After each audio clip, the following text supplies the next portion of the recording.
une rapide introduction de France Nature Environnement. Donc, FNE, c'est une fédération. C'est une fédération. On est une association et on a été créé en 1968. Nous sommes une association reconnue d'utilité publique et c'est le premier mouvement citoyen de protection de la nature et de l'environnement en France. Donc, on a pour principale mission de défendre la nature, le vivant et de promouvoir les solutions qui concilient qualité de vie et préservation du vivant. À l'échelle nationale, on est une équipe d'une 50aine de salariés et on a 150 bénévoles environ. Mais vous allez voir qu'on est bien plus nombreux que ça parce que France Nature Environnement, c'est une fédération d'associations. Donc, c'est un réseau de 48 associations de 3 types différents. Donc, d'abord, 21 associations territoriales qui sont elles-mêmes fédérations d'associations. Voilà, ces associations, elles sont indépendantes. Et comme vous voyez, on est présent sur l'ensemble du territoire français, à l'exception de la Guadeloupe et de la Nouvelle-Calédonie. Aux côtés de ces 21 associations territoriales, il y a 16 associations nationales. Donc, c'est des associations qui se mobilisent elles aussi pour la cause environnementale, avec parfois des objets spécifiques, par exemple l'OPI, qui est une association pour les insectes, ou Canopée pour la protection des forêts. Et à côté de ces associations-là, il y a aussi 11 associations correspondantes. Donc, c'est des associations qui n'ont pas pour but principal la protection de la nature dans leur statut, mais c'est des associations qui en font usage ou qui agissent aussi pour l'environnement. Et parmi elles, par exemple, on peut citer la Fédération française de randonnée ou bien le réseau national des ressourceries et des recycleries. Et donc, tout ça, ça représente plus de 300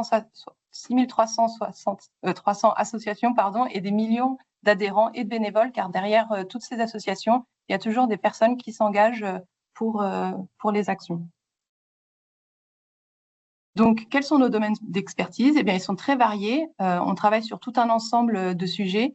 FNE dispose d'une expertise large qui va de la protection de la nature à la santé, à la mobilité, aux risques et aux impacts industriels, par exemple. Donc, on a 10 réseaux thématiques composés de salariés et de bénévoles qui travaillent ensemble pour porter un plaidoyer commun à toute la fédération et développer des projets sur chacune de ces 10 thématiques. En plus de ces 10 réseaux, donc agriculture, alimentation, biodiversité, eau et milieux aquatiques, énergie, forêt, océans, mers et littoraux, prévention et gestion des déchets, santé, territoire et mobilité durable, risques et impacts industriels. On a deux autres réseaux métiers qui regroupent 2 grands moyens d'action à France Nature Environnement, qui sont l'éducation et la sensibilisation à la nature, que ce soit auprès des scolaires, d'enfants ou d'adultes, mais aussi l'action juridique. L'impact de FNE se fait à plusieurs niveaux en fonction de nos actions. Donc, par exemple, au niveau à la fois auprès des décisionnaires, à travers tout notre travail de plaidoyer, pour lequel on est reconnu. Donc, on est reconnu comme la première ONG environnementale par son influence auprès des décisionnaires en France. On agit aussi grâce à notre maillage territorial fort et notre grand réseau de bénévoles qui permet une présence importante dans les espaces de dialogue dans toute la France, donc par exemple comme dans les consultations publiques. Ensuite, on a un ensemble d'actions de sensibilisation et de communication qui, on estime, touche plus de 2 millions de personnes chaque année. Et enfin, on a aussi le premier réseau de juristes en droit de l'environnement. Ça, c'est un volet très important de notre action. C'est une action qui vise à améliorer le droit de l'environnement, à le faire appliquer quand il existe et qu'il n'est pas respecté, et à créer des jurisprudences pour mieux protéger la nature et notre santé. Donc, voilà, pour résumer nos grandes forces, voilà, si on peut retenir France Nature Environnement, c'est notre ancrage territorial, puisqu'on est présent dans toute la France, et ce qui fait qu'on a des relais d'action et d'information au plus près du terrain partout en France. Notre expertise environnementale grâce aux 10 réseaux thématiques que je vous ai présentés plus haut. Et enfin, notre utilisation du droit de l'environnement et notre représentation dans les différents espaces de dialogue en France. Donc, pour poursuivre et pour parler plus spécifiquement des ésodes, je vais passer la main maintenant à Dominique Pi, qui est experte biodiversité à France Nature Environnement, qui est bénévole depuis plus de 20 ans chez nous. Donc, Dominique, la parole est à toi. Merci Fanny et bonjour à toutes et à tous.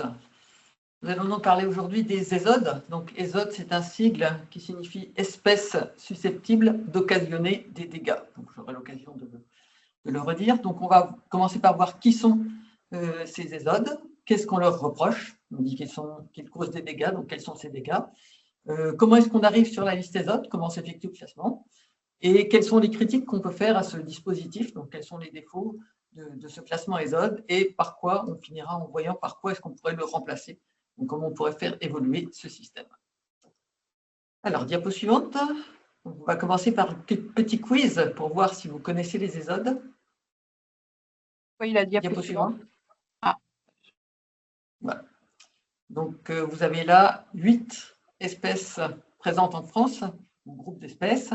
On va voir si vous savez trouver quelles sont, parmi ces 8 espèces, il y a des ésodes. Savez-vous lesquelles sont des ésodes? Donc, vous pouvez répondre dans l'onglet conversation, par exemple, si vous avez une idée. Je vous laisse réfléchir un petit peu et on passera à la solution ensuite, à la réponse.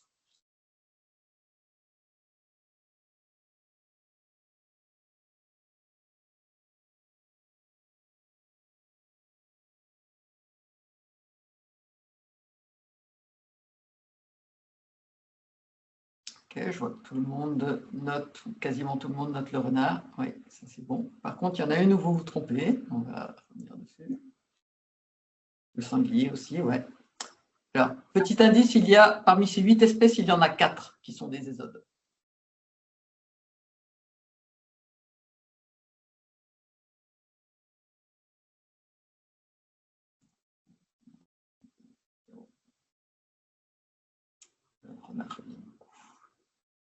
Donc, il y a 4 ésodes. Et dans les 4 autres espèces, il y a 3 statuts différents, autres que ésodes. Ah, le héron? Non, pas le héron.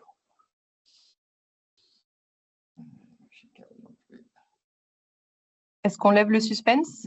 Oui, on va passer à la réponse.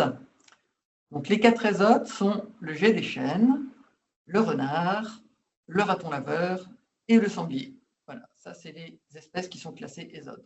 Je vais revenir sur le classement ensuite.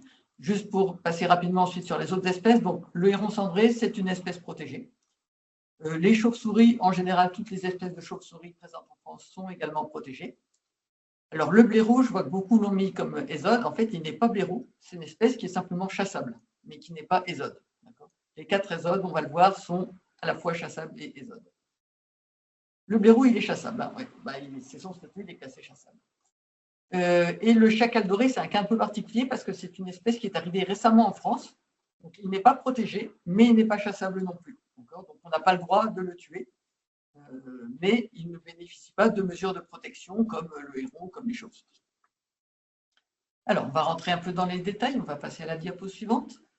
Donc, qui sont les ésodes? Donc, ésodes, je rappelle, espèces susceptibles d'occasionner des dégâts. C'est des espèces qu'on appelait autrefois les nuisibles. Et depuis une dizaine d'années, le terme a changé dans la réglementation. Et c'est très bien parce qu'il n'y a pas d'espèces nuisibles. Donc, ce sont les ésodes. Donc, ce sont tous des oiseaux et des mammifères. Et depuis 2012, ils sont divisés en 3 groupes. Le groupe 1, ce sont les espèces introduites, celles qui ne sont pas présentes naturellement en France. Donc, c'est là qu'on a le ragondin, le rat musqué, le raton laveur qu'on avait sur le quiz, le vison d'Amérique, et il y a aussi un oiseau qui est la bernache du Canada. Mais sinon, c'est des mammifères. Le groupe 2, ce sont des espèces indigènes, donc naturellement présentes en France. Et le classement de ces espèces se fait par un arrêté triennal, donc un arrêté valable pour 3 ans, et c'est effectué par le ministère de l'écologie, donc au niveau national. Et enfin, le groupe 3, c'est 3 autres espèces qui sont aussi des espèces indigènes, le sanglier, le lapin, le pigeon ramier. Et ce qui change, c'est la manière de les classer. Le classement, cette fois-ci, il est fait par le préfet, donc au niveau départemental. Il est renouvelé tous les ans. Alors, dans ce qui suit, je vais parler en fait uniquement du groupe 2, d'accord, les espèces indigènes classées par le ministère de l'écologie. Donc, quand je dirais ésode, je vais parler en fait des espèces ésode, mais du groupe 2 seulement. Je ne vais pas revenir sur le groupe 1 et le groupe 3. Okay, alors, on peut rentrer dans les détails et voir qui on rencontre dans ce groupe 2. Donc, actuellement, l'arrêté en vigueur pour les ésodes du groupe 2, il va de 1er juillet 2023 jusqu'à la fin de ce mois, donc la fin du mois de juin 2026. Et sur cette liste, il y a actuellement 3 mammifères et 5 oiseaux. Donc, les mammifères, ce sont le renard, un canidé, et puis 2 mustélidés, la belette et la fouine. Donc, ce sont les photos que vous avez tout en haut, dans l'ordre.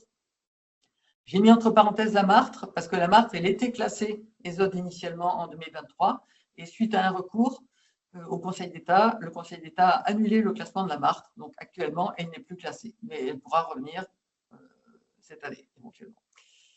Du côté des oiseaux, donc 5 oiseaux, parmi lesquels il y a 4 corvidés. Donc les deux premiers, les deux oiseaux que vous avez tout en haut, c'est la corneille noire et le corbeau-freux. Alors, on les confond souvent, parce que c'est vrai qu'ils se ressemblent beaucoup, mais ce sont deux espèces bien différentes, la corneille noire et le corbeau-freux. Ensuite, il y a le jet des chênes sur la photo à gauche, la pie bavarde au milieu, et le 5e oiseau qui n'est pas corvidé, c'est les tourneaux sansonnets. Il y en a une qui n'est plus sur la liste, c'est le putois, parce que le putois, qui était autrefois une classe ésode, est une espèce menacée. Et donc là aussi, un recours au Conseil d'État, porté notamment par FNE et d'autres associations, a permis d'obtenir son retrait de la liste des ésodes en 2022. Voilà, vous savez, vous avez maintenant tous les ésodes du groupe 2. Donc on va voir maintenant qu'est-ce qu'on reproche à ces ésodes. Pourquoi est-ce que l'on dit qu'ils sont ésodes? Donc les motifs de classement, ils sont définis dans la réglementation. Donc pour ceux qui veulent les détails, c'est le Code de l'environnement, l'article R 427-6, qui énumère 4 motifs de classement ésode. Le premier, c'est l'intérêt de la santé et de la sécurité publique, donc une espèce qui poserait des problèmes sanitaires ou de sécurité. Le deuxième, c'est pour assurer la protection de la flore et de la faune des espèces sauvages, ici, on parle de ça. Le troisième, qui est le plus utilisé, c'est les dommages importants aux activités agricoles, forestières et aquacoles, dommages aux activités humaines. Et le dernier motif, c'est prévenir les dommages importants à d'autres formes de propriété, donc la propriété privée en général. Et ça, c'est un motif qui ne peut s'appliquer que pour les mammifères ésodes. Pour les oiseaux ésodes, ce motif ne peut pas être retenu. C'est essentiellement neutre. Donc, vous voyez déjà que ces motifs, bon, ils sont assez généraux, ils sont assez vagues, et on peut mettre plein de choses dedans. Vous allez voir que ça fait partie des problèmes qu'on a avec ce système ésode. Okay, alors, on peut continuer et voir en détail, espèce par espèce, qu'est-ce qui leur est reproché. Donc, ensuite, ça va dépendre un peu des espèces concernées. Donc, pour le renard et les mustélidés, ce qu'on leur reproche essentiellement, c'est des dégâts dans les élevages. Le renard, la belette peuvent s'introduire dans des poulaillers, dans des clapiers, et puis tuer des animaux qui sont présents. Et un reproche qui leur est fait par les chasseurs, cette fois-ci, pas par le monde agricole, c'est de la prédation sur les espèces gibier. Donc là, on voit déjà qu'il y a un premier problème, parce que ces espèces, le renard, la belette, sont des espèces indigènes.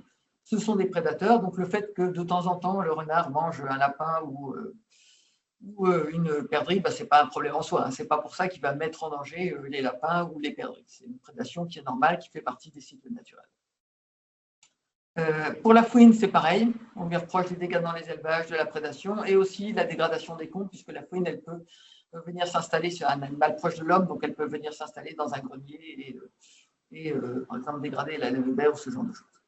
Pour les oiseaux, donc la corneille noire et le corbeau-freux, ce qu'on leur reproche, c'est principalement des dégâts sur les semis et les cultures. Ce sont des oiseaux qui vont venir consommer des graines, donc les plantations récentes qui ont été faites, ou bien qui vont consommer des petits insectes dans les cultures, mais du coup, elles vont arracher quand même les semis. Donc, ça pose des problèmes aux agriculteurs. La pie bavarde, c'est plutôt des dégâts sur les vergers et les maraîchages. Elle ne s'en prend pas aux grandes cultures, mais par contre, elle va pouvoir consommer des fruits à noyaux, des cerises, des abricots, ou en tout cas abîmer les fruits. Et la pie bavarde, les chasseurs lui reprochent aussi, même chose, de la prédation sur des espèces gibier. Le jet des chênes, c'est plutôt les dégâts sur les vergers et les vignes. Donc là aussi, parce qu'ils consomment des fruits, c'est quand même plutôt localisé dans le sud de la France, là, parce que voilà, c'est là où on a les grandes surfaces de vergers. Et enfin, les tourneaux sansonnets, pareil, des dégâts sur les plantations et aussi éventuellement sur l'ensilage de maïs qui peut venir consommer, notamment en hiver. Donc voilà ce qu'on reproche à ces espèces. On va voir maintenant qu'est-ce que dit la réglementation sur les ésodes et quelles sont les réactions possibles vis-à-vis de ces dégâts. Donc, première chose à garder en tête, c'est que toutes les ésodes sont déjà, de base, des espèces chassables. Donc, ça veut dire qu'on peut leur tirer dessus, les chasser au fusil, durant l'ouverture générale, c'est-à-dire que ça va du mois de septembre, selon les départements, jusqu'à la fin du mois de février. Les espèces qui sont en plus ésodes, on peut en plus, donc là on parle de les détruire, d'accord, parce que ce n'est pas de la chasse, parce que ce n'est pas en période de chasse, ou parce que ce n'est pas des moyens de chasse. Donc on peut les détruire, on peut pratiquer de la destruction. Donc selon le cas, on peut les piéger, ça en général c'est toute l'année. Ça peut être partout, ça peut être limité à certaines zones. On peut les détruire, partir, donc c'est comme si c'était de la chasse, mais c'est en dehors de la période de chasse, si vous voulez, donc après la fermeture. Donc, en général, c'est limité, c'est à certaines zones, sous certaines conditions, il faut avoir une autorisation du préfet éventuellement. Et enfin, le renard, lui, vraiment, il n'a pas de chance parce qu'en plus, on peut le déterrer. Donc, c'est-à-dire envoyer des chiens dans son terrier pour l'acculer dans son terrier et ensuite creuser avec des pelles pour le prendre et le tuer. Donc, voilà le sort difficile des ésodes. Alors, comment est-ce que ça se passe? Alors, pardon, je vois juste au passage. C'est quoi les espèces gibier du renard et de la pipe? Toutes les espèces que j'ai montrées, tous les ésodes sont, sont des espèces consommées par le renard et la pipe, je suppose. Le renard, il peut consommer éventuellement des oiseaux, des oisillons, et éventuellement aussi des lapreaux. La pie, c'est un petit peu pareil. Souvent, c'est des petits oiseaux, c'est des jeunes, c'est pas forcément des adultes, mais il peut s'en prendre un lapreau ou un jeune poussin. Alors, comment devient-on ésode du groupe 2? Alors, quelle est la procédure de classement? Alors, donc ça se passe, je vous disais, l'arrêté ésode du groupe 2, il est renouvelé tous les 3 ans. D'accord? Donc, la procédure redémarre à 0 tous les 3 ans. Donc, ça commence par le recueil des dégâts. Donc, ça, en général, c'est effectué par les organismes agricoles, les fédérations de chasse, les associations de piégeurs, qui recueillent des déclarations de dégâts, d'accord, par des gens qui sont volontaires, et qui les synthétisent et qui les transmettent au préfet.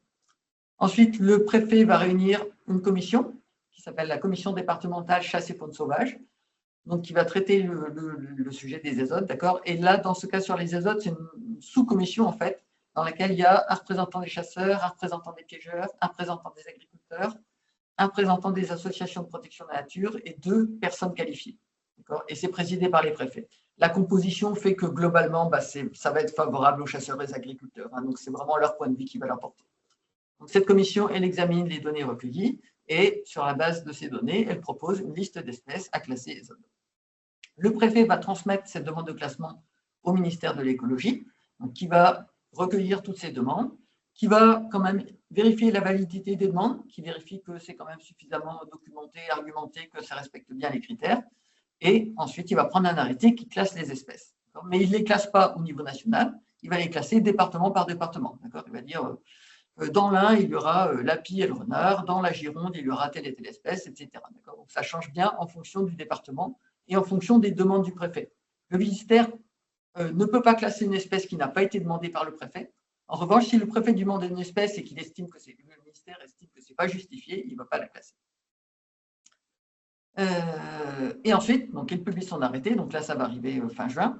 Et ensuite, bien sûr, le Conseil d'État peut être saisi, donc il l'est systématiquement, à la fois par des associations de protection de la nature qui veulent faire annuler des classements, et aussi très souvent par les chasseurs qui, eux, au contraire, ne sont pas contents parce qu'une espèce n'a pas été classée et qui veulent faire revenir cette espèce dans la liste. Et le Conseil d'État sera en décision au bout d'1 an ou 2 ans selon le cas. C'est en général assez long parce que le recours est assez compliqué. D'accord. Donc, alors, j'ai déjà mentionné un petit peu au fur et à mesure quelques inconvénients, quelques limites du système ésode. On va les regarder maintenant plus en détail. On va passer à la diapo suivante. Quels sont les défauts du système ésode? Donc, il y en a beaucoup. Donc, je vous fais une petite synthèse. On pourra revenir dessus plus en détail au moment des questions si vous voulez. Donc, le premier problème, c'est que c'est une procédure qui est exclusivement à charge. Ce n'est pas comme dans un procès où il y a des arguments à charge et à décharge, il y a un procureur et un avocat. On essaye de faire un équilibre entre le pour et le contre. Là, en fait, tout ce qui compte, c'est les arguments contre, c'est les défauts. Donc, si une espèce a commis des dégâts, même si par ailleurs elle est utile, même si par ailleurs elle présente un intérêt dans les écosystèmes, ça, on n'en tient pas compte, on ne tient compte que des dégâts. Et puis, si elle commet beaucoup de dégâts, on la classe, point barre. Les motifs que je vous ai montrés, vous voyez qu'ils sont un petit peu vagues, ils sont facilement dévoyés. Et notamment, un gros point faible, c'est que les chasseurs, ils considèrent qu'une espèce qui effectue de la prédation sur une espèce gibier, ça c'est un dégât. Ce qui est évidemment aberrant, scientifiquement, ça n'a aucun sens. La prédation naturelle, ça fait partie du fonctionnement normal des écosystèmes. Normalement, pour les oiseaux en tout cas, les victimes de dégâts sont censées mettre en place des méthodes alternatives, donc non létales, protéger les poulaillers, protéger les élevages, etc. Ça, c'est normalement, mais en fait, la législation, elle permet aussi simplement de dire je les ai mises en place, mais ce n'est pas efficace, et donc je peux quand même classer l'espèce ésode. Donc, voilà, même si c'est obligatoire, le système fait qu'on n'est pas obligé de le faire. Ensuite, on a un problème au niveau des déclarations de dégâts, parce que les déclarations de dégâts, quand c'est pour les grands ongulés, les cerfs, les sangliers, les chevreuils, il y a un expert indépendant qui vient vérifier les dégâts, qui estime le montant des dégâts, d'accord, et ces dégâts sont indemnisés. Or là, pour les épisodes, comme il n'y a pas d'indemnisation, il n'y a pas de vérification. Et donc, en fait, les victimes de dégâts, elles font leur déclaration, c'est sur l'honneur, sur leur bonne foi. Et quand on va les regarder, on s'aperçoit que des fois, il y a des données qui sont complètement fantaisistes, enfin des dégâts qui sont estimés à un montant délirant, ou bien qui ne sont pas attribués à la bonne espèce parce que l'espèce n'a pas été prise sur le coup. Donc voilà, il n'y a pas de vérification derrière, donc ça peut être n'importe quoi. Et des fois, c'est un peu n'importe quoi. Et enfin, le classement, il n'est pas du tout ciblé, il est trop large dans l'espace et dans le temps. D'accord ? Quand une espèce est classée ESOT, souvent c'est sur tout le département, ça peut être zoné, mais souvent c'est tout le département. Ça dure 3 ans. D'accord ? Donc pendant 3 ans, l'espèce va être ESOT. Et il n'y a pas de quota, il n'y a pas de limite de nombre d'animaux qui peuvent être tués. Donc ce n'est pas non plus spécialement lié aux dégâts. Une espèce peut avoir commis des dégâts dans le nord du département et détruite dans le sud. Il n'y a aucun problème. Donc voilà, c'est quand même des défauts assez rédhibitoires au système ESOT. C'est des choses qu'on a constatées depuis longtemps et c'est nos critiques depuis longtemps. Alors, il y a quelques années, on était un peu les seuls, les associations de protection de la nature, à pointer ces dégâts et ces défauts, et à demander une évolution. Mais plus récemment, il y a eu quelques rapports et quelques études qui sont venues abonder dans notre sens et appuyer là-dessus. Alors, je vais vous en citer quelques-unes assez rapidement. On va passer à la diapo suivante. Donc, une première étude a été conduite par la Fondation pour la recherche sur la biodiversité, donc, comme son nom l'indique, qui conduit des travaux de recherche sur la biodiversité, et qui s'est posé la question, est-ce que détruire les épisodes, est-ce que ça réduit les dégâts? D'accord ? Donc, ils ont fait une étude sur l'ensemble des publications qui ont été faites sur cette question. Ils ont fait une synthèse de ces publications, et leur conclusion, c'est que l'effet de la destruction des épisodes sur les dégâts, soit il n'y a pas d'études, donc en fait on n'en sait rien. On détruit des espèces, mais on ne sait pas si ça réduit les dégâts. Soit il y a des études, et quand elles existent, elles montrent qu'il n'y a pas de résultat positif ou qu'il y en a très peu. Donc on détruit des animaux, mais on ne sait pas si ça sert, et quand on va regarder, ça ne sert pas à grand-chose en fait. Un deuxième rapport, c'est celui de l'Inspection générale de l'environnement et du développement durable. Donc ça, c'était sur une commande du ministère de l'Environnement qui a demandé, allez regarder un peu le système ESOT en France et celui dans les autres pays. C'est ce qu'on appelle du parangonnage, c'est comparer le système français avec celui d'autres pays. Et quelles conclusions on peut en tirer. Et là aussi, les conclusions, elles sont assez sévères sur le système actuel. Donc, première chose, il dit que l'efficacité du dispositif actuel, il n'est pas évalué. D'accord ? Donc, on ne sait pas si ça marche. En gros, on tue des animaux, mais on ne sait pas si ça marche. Et puis, quand on compare le coût de cette politique, de ce système ESOT et le montant des dommages, on a l'impression que ça coûte très cher pour un résultat qui est très faible. Et quand ils ont comparé le système français avec celui des autres pays, ils soulignent qu'on a vraiment un système très particulier, qu'aucun de nos voisins ne fait ça. Aucun de nos voisins ne cherche à détruire systématiquement une espèce en prévention des dégâts occasionnés ou même en cas de dégâts. Dans les autres pays, c'est des systèmes qui sont beaucoup plus ciblés sur des dégâts précis et qui interviennent juste après le dégât de manière ciblée et précise. OK, 2 autres études intéressantes. Diapo suivante. Donc des études scientifiques, là, l'étude Carélis, qui a été menée en commun par l'Université de Bourgogne-Franche-Comté, France Nature Environnement 25 et la Fédération de chasseurs 25 aussi, du Doubs. Donc ils ont pris 2 zones dans le Doubs, d'accord, à 2 zones de caractéristiques à peu près similaires. Dans une, le renard était chassé et détruit, piégé, déterré, et dans l'autre, rien du tout, le renard était comme si c'était une espèce protégée, en fait, on n'en tuait pas du tout. Et ils ont comparé l'impact de ces 2 classements sur les dégâts, sur les poulaillers notamment, parce que là, c'était dans le Doubs, c'est ce qui se passe. Et ils ont constaté que le fait de protéger le renard, ça ne faisait pas du tout augmenter les dégâts. Donc, dans les 2 zones, en fait, protéger le renard, ça ne fait pas diminuer les dégâts, il y a exactement autant de dégâts qu'avant, pas plus, pas moins. Et donc, leur conclusion, c'est que ça ne sert à rien de détruire le renard pour éviter les dégâts aux élevages. Et ce qui a vraiment de l'impact, qui joue vraiment, c'est de protéger par des clôtures les élevages. Donc, si on a une clôture qui est complète, qui est hermétique, qui est solide, qui est bien entretenue, c'est ça qui fait réduire la prédation et ce n'est pas le fait de tuer des renards. Et dernière étude, celle du Muséum national d'histoire naturelle qui a été publiée cette année, qui a fait… reste dessus. Donc, qui a été publiée, qui a fait un petit peu de bruit parce qu'il y a un communiqué de presse et il y a eu pas mal de discussions autour. Donc là, les chercheurs ont utilisé les données officielles du ministère. Ils ont regardé le nombre de dégâts causés par une espèce et le nombre d'animaux tués. Ils ont fait des statistiques là-dessus pour regarder s'il y avait un lien entre les deux. Et leur conclusion, c'est qu'on arrive à trouver aucun lien. Donc, ce n'est pas parce qu'on détruit davantage les azotes qu'on aura moins de dégâts. Et inversement, quand on arrête de les détruire, on n'a pas d'augmentation des dégâts. Donc, on peut se poser la question à quoi ça sert. Ils ont aussi essayé de calculer le coût des destructions et de le comparer au coût des dégâts, même si c'est un peu particulier parce que les chasseurs font ça de manière bénévole, hein, ils sont pas payés, mais on peut quand même évaluer le coût économique de ces destructions et on constate que c'est très supérieur au coût des dégâts. Donc, voilà un ensemble d'études, de rapports qui montrent bien que le système actuel, il ne fonctionne pas, il n'est pas évalué, ce n'est pas vraiment basé sur des choses scientifiques. Hein. Ça se perdure parce que les chasseurs et les piégeurs y trouvent un intérêt, mais scientifiquement et objectivement, ce n'est pas un bon système, clairement.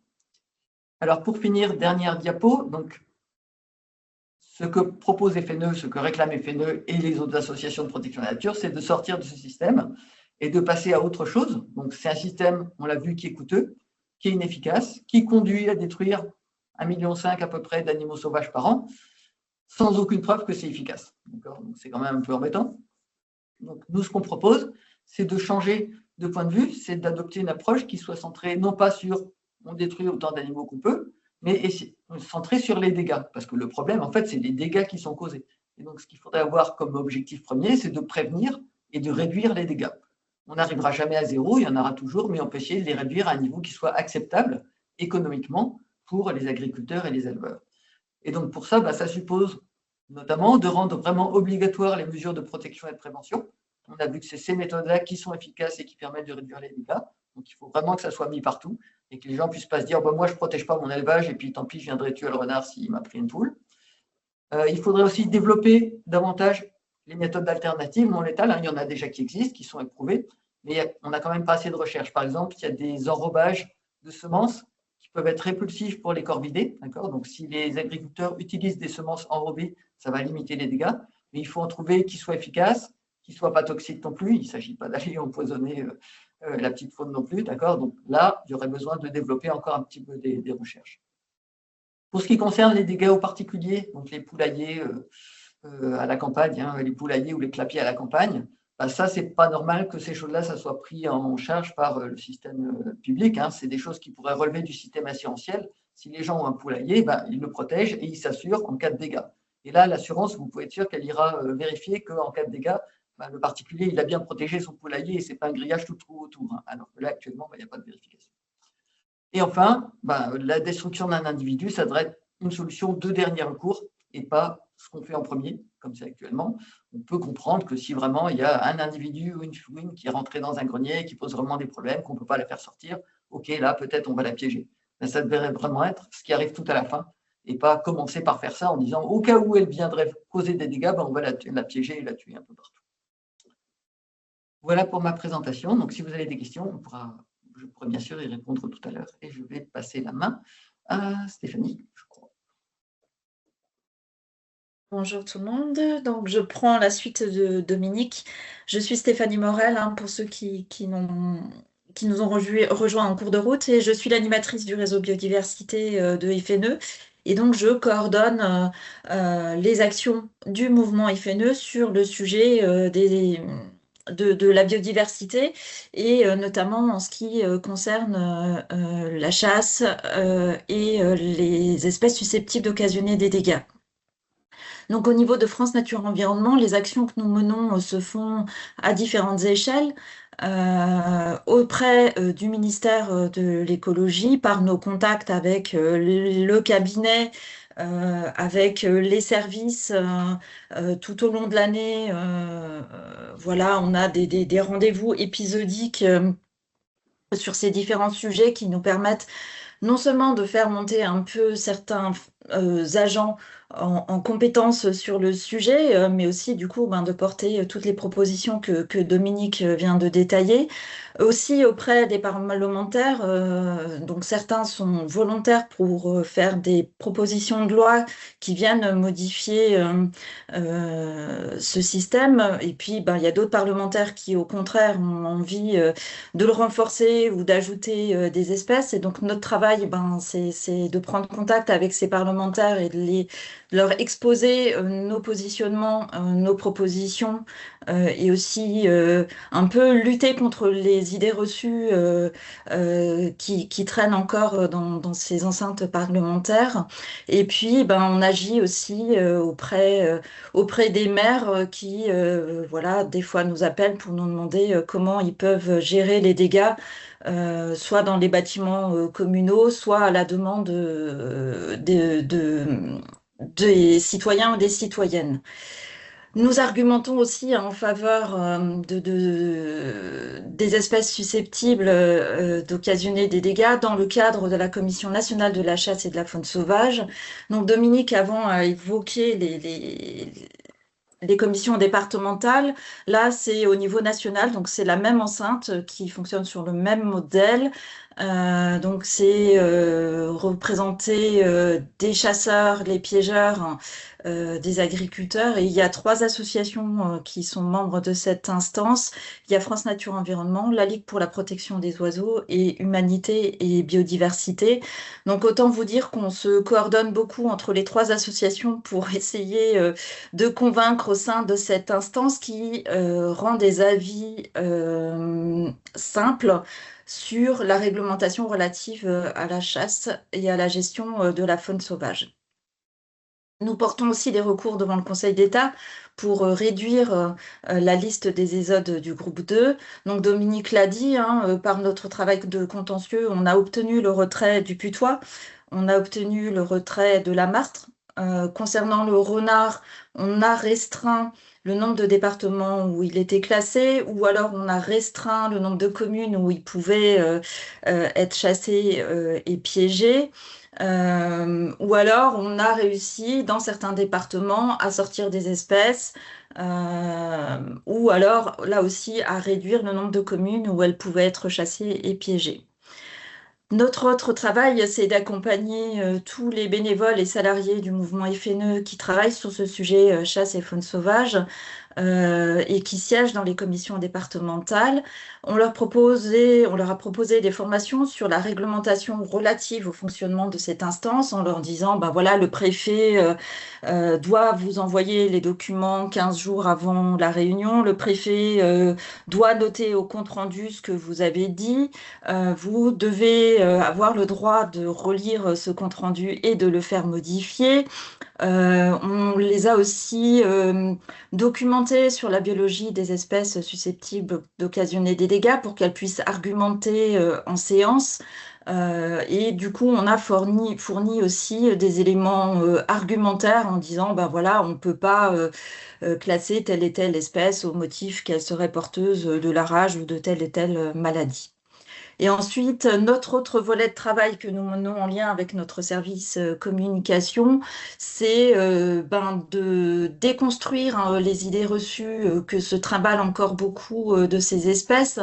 Et aussi d'intervenir auprès des médias et des journalistes pour que ces idées ne soient plus relayées ou au moins soient objectivées. Et donc, ceci se fait notamment par notre dossier qui est en ligne, qui s'appelle Coexistons avec le vivant, où on a fait des fiches avec différentes espèces, où on vient un peu justement objectiver, voire tordre le cou à des idées reçues pour que on change la manière d'appréhender ces espèces et qu'on ne les voit plus seulement par le prisme des nuisances, mais aussi qu'on comprenne mieux leur rôle dans l'environnement, les bienfaits qu'elles apportent au fonctionnement des écosystèmes, et aussi souvent des gestes simples, des bonnes pratiques qui permettent de limiter les éventuelles nuisances. Ça peut être le bruit, ça peut être des dégâts dans les combles, et donc il y a des trucs et astuces qui permettent de réduire ces nuisances et qui permettent surtout d'éviter de tuer ces animaux. La slide suivante, s'il te plaît, Fanny. Alors, à votre échelle, vous pouvez aussi intervenir, notamment en participant. Alors là, c'est un gros appel à la prochaine consultation publique qui va arriver sur le prochain arrêté qui va classer ces espèces susceptibles d'occasionner des dégâts. Cet appel sera lancé via nos réseaux sociaux et sur le site internet de France Nature Environnement. On demandera aussi à nos associations de le relayer auprès de leurs adhérents et adhérentes. Donc soyez un peu vigilants là dans les prochains jours. Je pense que ça devrait arriver en tout cas avant la fin du mois de juin et elle sera ouverte pendant 21 jours. On vous fournira des arguments et donc on invite à ce que vous y participiez et que vous fassiez aussi participer vos proches qui sont intéressés par ce sujet et même s'ils ne le sont pas, forcez-les. Il faut qu'on soit nombreux à être défavorables à ce prochain classement. On vous invite aussi à participer aux sorties nature qui sont organisées partout par nos associations, qui vous permettent de mieux comprendre la biologie, le comportement des espèces. Et quand on comprend mieux, on accepte un peu mieux les éventuelles nuisances que certaines espèces peuvent causer. Et puis surtout, à votre échelle aussi, il faut un peu faire évoluer les premiers réflexes et penser coexistence avant destruction. Donc, protéger vos poulaillers, fermer les ouvertures qui sont dans vos greniers, garer votre voiture dans le garage plutôt que dans la rue quand c'est possible. Voilà, c'est des petits gestes qui permettent de limiter les dégâts. Et puis, en cas de difficulté vraiment insoluble, vous pouvez appeler nos associations. La plupart ont des services médiation faune sauvage. Et donc, vous aurez affaire à un spécialiste qui pourra vous aiguiller sur les meilleurs réflexes à adopter et essayer de trouver des solutions pour réduire ces nuisances.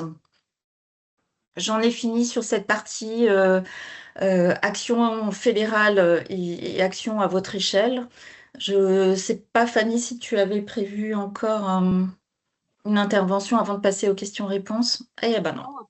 On va pouvoir tout de suite passer aux questions. Il y en a beaucoup.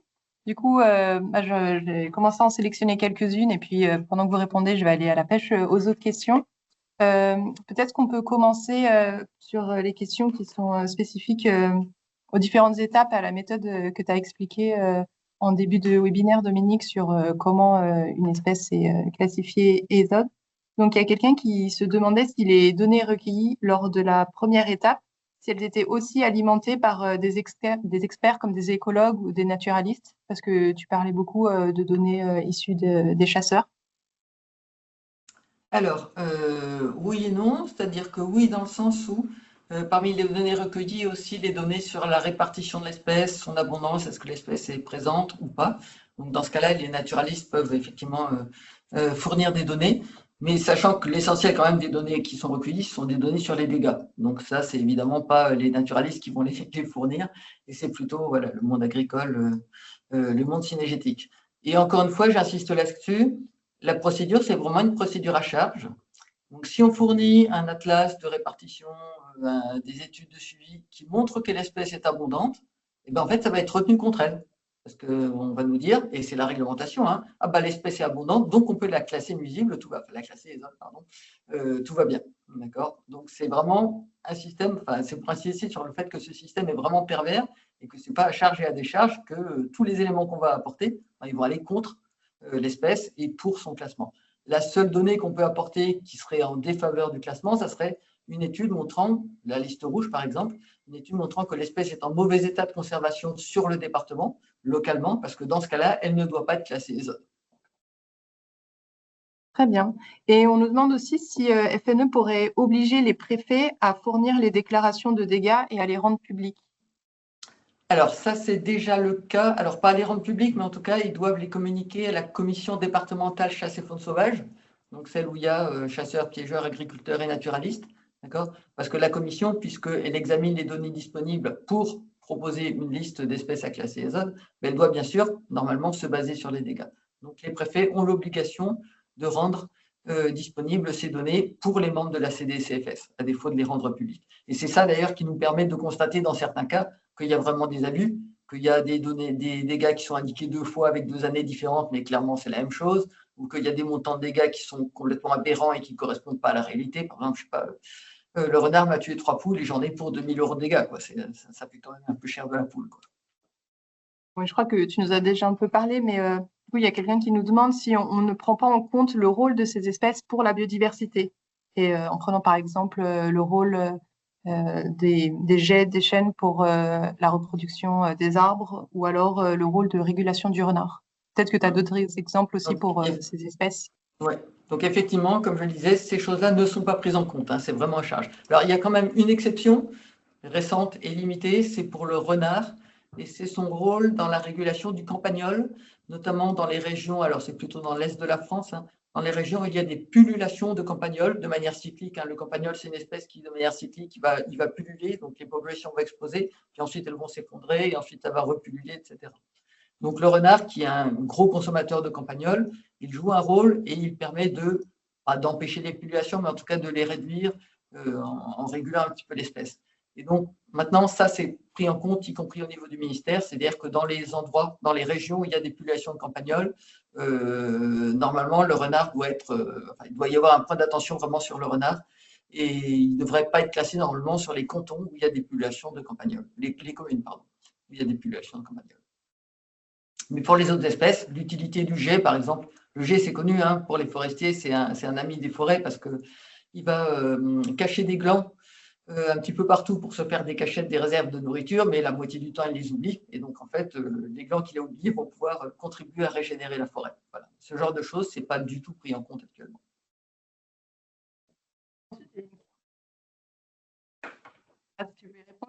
Est-ce que le corbeau-freux est en voie d'extinction dans certains territoires? Et si Pardon, je oui, ne t'entends pas. Oui.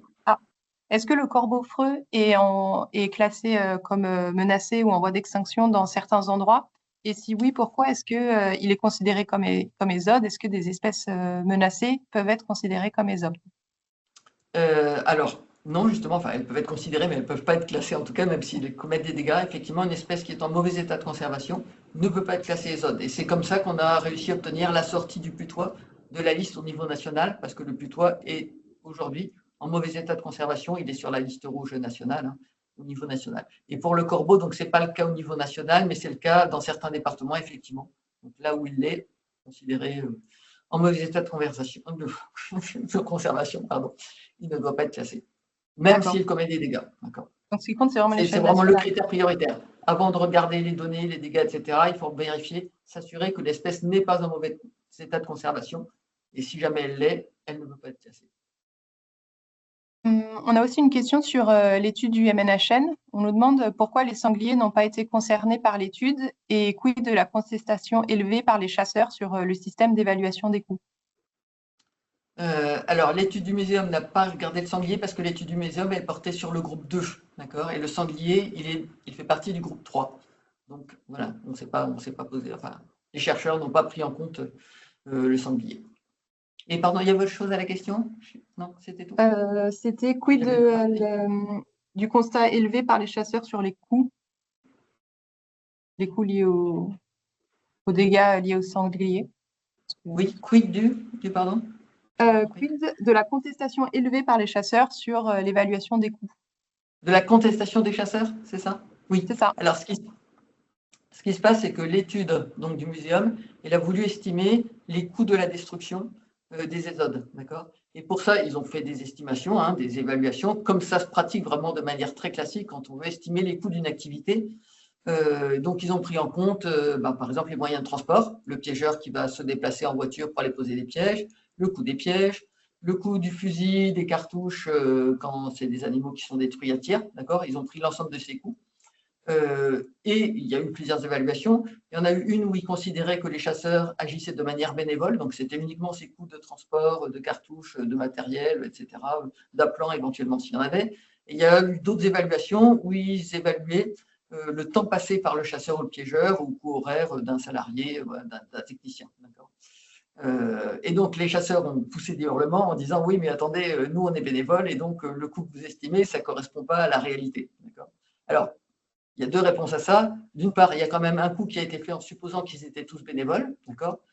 Et en plus, en réalité, ce n'est pas tout à fait vrai parce qu'il y a quand même des gardes-chasse salariés dans des propriétés chassées, privées, dont le métier inclut une part de destruction des azotes. D'accord ? Donc, il y a quand même un petit peu quelque part des coûts salariés. Mais même sans tenir compte de ça, en fait, la méthode qu'a utilisée les chercheurs du muséum, c'est une méthode très classique, hein, c'est l'évaluation des coûts d'une activité. Et même si les gens ne sont pas salariés, ben, on évalue combien ça coûte et on compare ça à un autre coût. Et d'ailleurs, la FNC elle-même, elle fait ça. Quand elle évalue dans ses rapports ce qu'apporte la biodiversité, ben, elle regardez la valeur économique de la chasse. Et en fait, tous ces coûts-là, elle les prend en compte. Donc les chasseurs ne peuvent pas dire, bah, attendez, quand c'est les ésodes, on est tous bénévoles, donc ça ne compte pas. Mais quand on évalue les apports de la chasse à l'économie française, bah là, on prend en compte le coût des bénévoles comme s'ils étaient salariés, quoi. Donc, il faut choisir un petit peu. J'espère que ça répond à la question. Alors, j'ai une question d'ordre juridique. Oui. On n'a pas de juriste avec nous, mais peut-être que tu pourras nous éclairer sur ce point-là. C'est une question sur le statut juridique des espèces et pourquoi est-ce que la notion de maltraitance, de barbarie ne s'applique pas à ces espèces-là?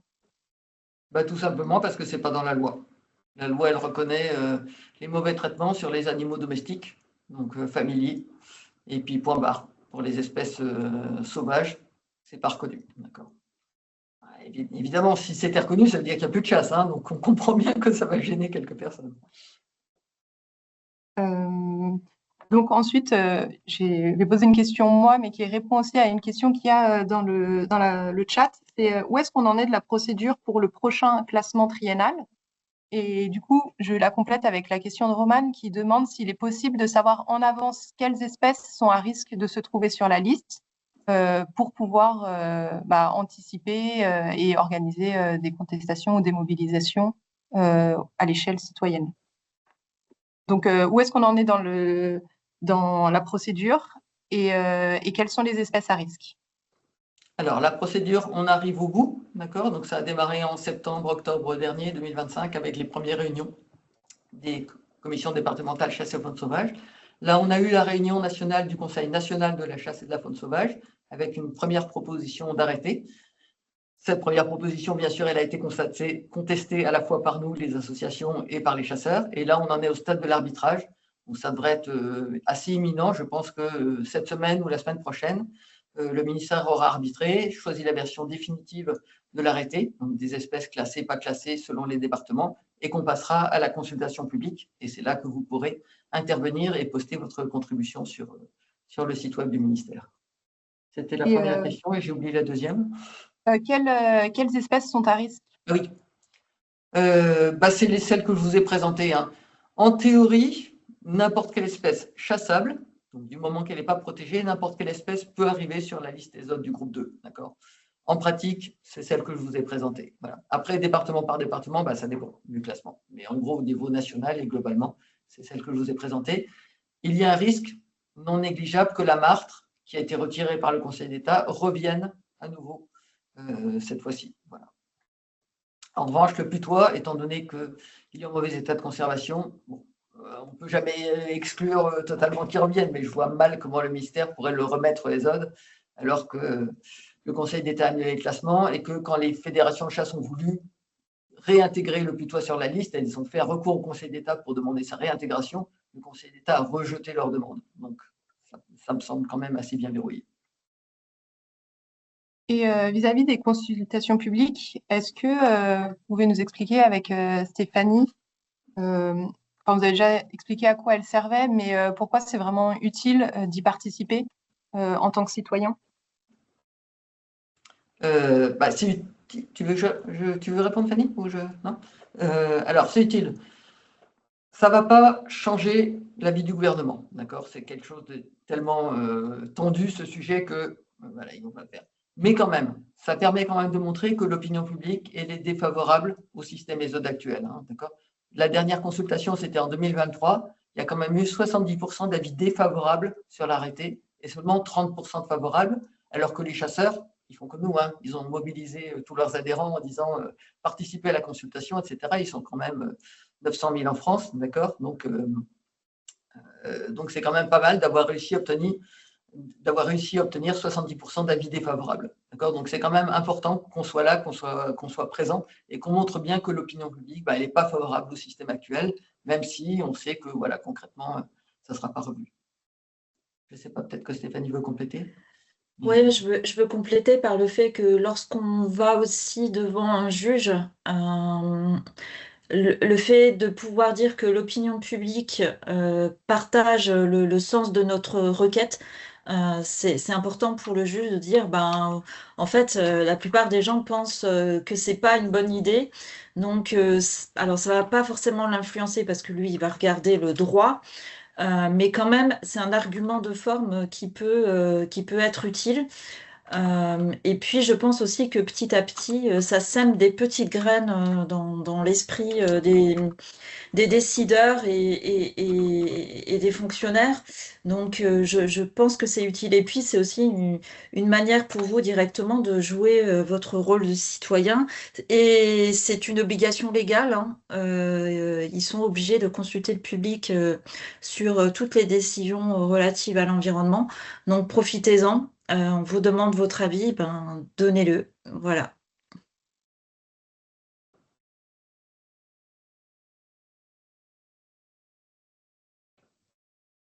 On a beaucoup de questions sur les chasseurs. Du coup, je sais comment formuler tout ça. Bon, je vais en prendre une. J'en ai une à laquelle. Oui, vas-y. Ah bah vas-y, bah, réponds Dominique, ça va être plus simple. Il y a des questions sur le poids des chasseurs et sur comment ça se fait qu'on est toujours là. Bah, c'est clairement là qu'est le problème, qu'est le nœud du problème. C'est-à-dire que si le gouvernement agissait de manière objective sur ce sujet, avec les quantités d'études, de rapports qu'il a, qui montrent bien que le système, il n'est pas adapté, il ne fonctionne pas bien, qu'on ne tient pas compte des bénéfices apportés par les espèces, ça devrait avoir changé. Et la seule chose qui fait que ça bloque, c'est effectivement le poids des chasseurs. On peut dire du lobby de la chasse, hein, parce que clairement c'est un lobby, qui sont là et qui font pression pour que le système ne change pas, tout simplement. Et même si leur nombre diminue, même s'ils ne sont plus que 900 000, ils ont quand même encore du poids et de l'influence auprès des politiques. Il y a encore un groupe chasse au Sénat, un groupe chasse à l'Assemblée, voilà, ce genre de choses. Donc c'est ça qui fait qu'ils ont encore du poids et qu'ils emportent les décisions, même si, du point de vue rationnel, le système ESOD, il est totalement aberrant. Il n'y a pas de base scientifique, voilà, c'est pas efficace, etc. C'est pour ça que c'est important de pouvoir faire entendre bah, la voix de la nature et puis de la majorité de nous, de ce qu'on pense. Et du coup, il y a à nouveau une question, on y a peut-être déjà répondu, mais je pense que ça vaut le coup de re-répondre, c'est comment faire et comment participer pour donner son avis. Alors là, on attend que la consultation soit publique, soit ouverte, d'accord? Ça sera sur le site. Il y a un site spécifique du ministère pour les consultations publiques. Je n'ai pas l'adresse en tête, mais bon, c'est assez facile à trouver. Et quand la consultation sera ouverte, on mettra sur le site web de FNE une page dédiée à cette consultation, en donnant le lien vers la consultation, en donnant des arguments pour répondre. Voilà, après, chacun répond comme il veut avec ses arguments à lui. C'est mieux si c'est personnalisé. D'accord? Donc, il suffit d'aller. Merci, Nathan, pour le site. Donc, tout le monde peut participer, d'accord? C'est vraiment très simple, et donner son avis, poster un message avec son avis. L'important, c'est de dire qu'on est défavorable. Voilà, après, on peut argumenter de manière plus ou moins détaillée, plus ou moins précise. Chacun le fait comme il veut. Et l'important, c'est de bien montrer qu'on est défavorable à ce système. Et donc, oui, si vous voulez être informé, suivez le site de FNE. Allez regarder régulièrement le site web de FNE. Il y aura une page avec les explications et le lien dès que ça sera sorti, cette semaine ou la semaine prochaine, a priori. Ça devrait vraiment pas tarder. Je pense que ça fait une bonne transition vers la conclusion, puisqu'il est 18h28, donc il nous reste 2 minutes pour conclure. Donc, en plus de tout ce que vous a présenté Stéphanie et Dominique, et justement sur comment suivre ces actualités, nous, ce qu'on vous invite à faire, c'est de continuer à vous informer et à suivre les prochaines mobilisations, les prochaines consultations publiques, et puis de manière générale, toutes les dernières informations sur les actualités environnementales en cours en France. Donc pour cela, vous pouvez regarder notre site internet sur lequel vous trouverez en plus de tout ça une énorme d'informations, donc nos positions sur les différentes thématiques que je vous ai présentées en introduction, nos dossiers de décryptage et puis plein de ressources pédagogiques à réutiliser parce que j'ai vu qu'il y en a plusieurs d'entre vous qui étaient bénévoles dans d'autres associations ou alors engagés auprès de jeunes, de scolaires et qui cherchaient de la documentation. Donc, notre site, c'est une vraie mine d'or pour tout ça. Donc, allez-y. Vous pouvez également, pour rester au plus près de l'actualité, vous inscrire à notre newsletter. Donc, c'est une newsletter mensuelle où on vous partage les différentes infos et puis les dernières actualités de notre site, si vous n'y allez pas tous les jours, même si vous devriez. Et puis, ce que vous pouvez faire aussi, c'est rejoindre une association de la fédération près de chez vous. Donc, comme on présentait en introduction, FNE, c'est un réseau de plus de 6300 associations en France. Donc, il y en a forcément une qui n'est pas très loin de chez vous. Il y a plein de manières de s'engager, de se mobiliser pour la protection de la nature. Donc, n'hésitez pas à aller regarder la carte de ces associations. Si vous ne savez pas trop comment vous pourriez vous engager, si vous doutez, on a aussi un petit quiz sympa qui s'appelle Quel bénévole êtes-vous? Donc, en répondant à quelques questions, vous pouvez découvrir votre profil de bénévole et peut-être que ça vous donnera des idées d'engagement. Pour nous aider aussi, eh bien, il y a le don, parce que dans un contexte de baisse des financements publics, le soutien privé, en particulièrement les soutiens citoyens, il nous est essentiel pour mener à bien toutes nos actions. Et donc, voilà, s'il y a des donateurs ou donatrices parmi vous, on vous remercie sincèrement de votre soutien qui nous permet de faire cet énorme travail. Donc, dans le lien, on vous met le lien vers notre formulaire de don qui renvoie vers nous FNE national, mais regardez aussi à côté de chez vous nos associations territoriales et locales. Et puis, que dire de plus? Il y a notre site internet, mais ça, on en a déjà bien parlé. C'est l'heure de clôturer. Je ne sais pas si Dominique ou Stéphanie, vous voulez faire un petit dernier mot de la fin. Mais sinon, on va vous remercier toutes et tous d'être venus très nombreux à ce webinaire. Et comme on l'a dit au début, il est enregistré et donc on vous partagera le lien pour le replay. On partagera également la présentation et puis on reprendra les questions pour voir si il y a des questions importantes auxquelles on n'a pas pu répondre. On ajoutera un petit document avec les réponses si nécessaire. On vous souhaite à toutes et tous une très bonne fin de journée et encore merci beaucoup à Stéphanie et à Dominique pour vos présentations.